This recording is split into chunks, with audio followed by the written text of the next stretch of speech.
Donc, je suis Marie-Paule Coassy, je suis chef de projet à la SPL Lyon Confluence.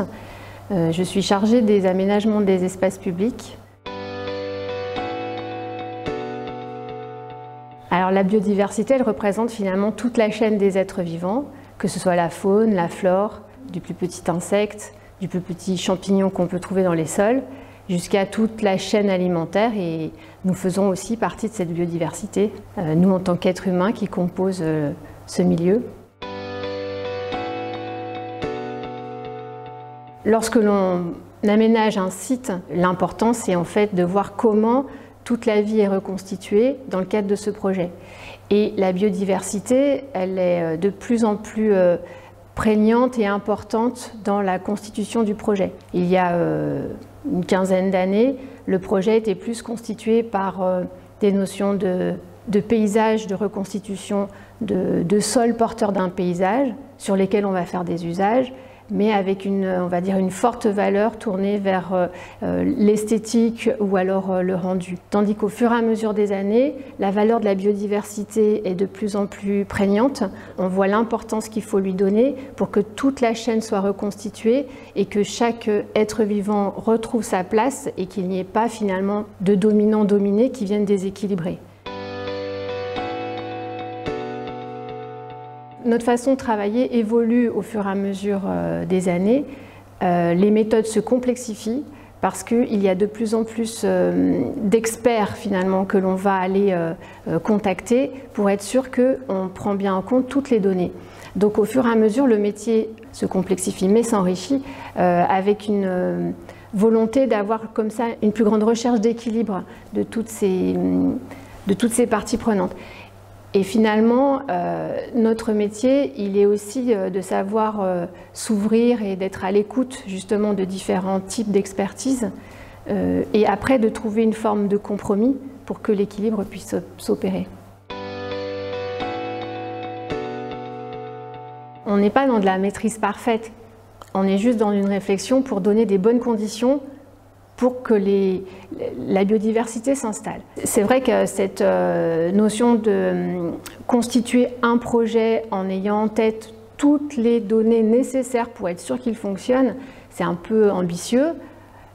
À la fois, il faut un peu d'ambition pour se donner vraiment finalement cette envie de bien faire et puis de trouver, d'expérimenter des solutions, pas forcément trouver les solutions, mais au moins de les essayer.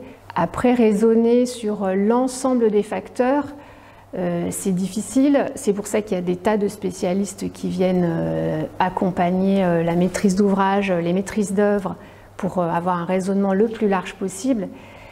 Après, on essaye de mettre un petit peu tous les éléments qui nous semblent nécessaires pour que ça fonctionne. Il va forcément en manquer. Il va forcément manquer aussi une petite dose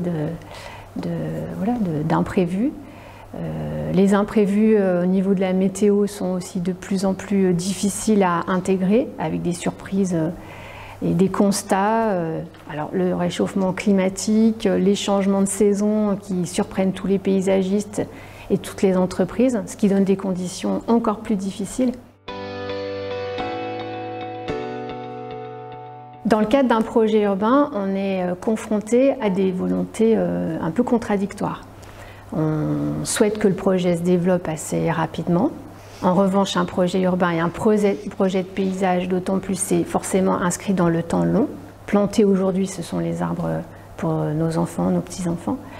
Et le fait que la biodiversité et la vie s'installent nécessite du temps.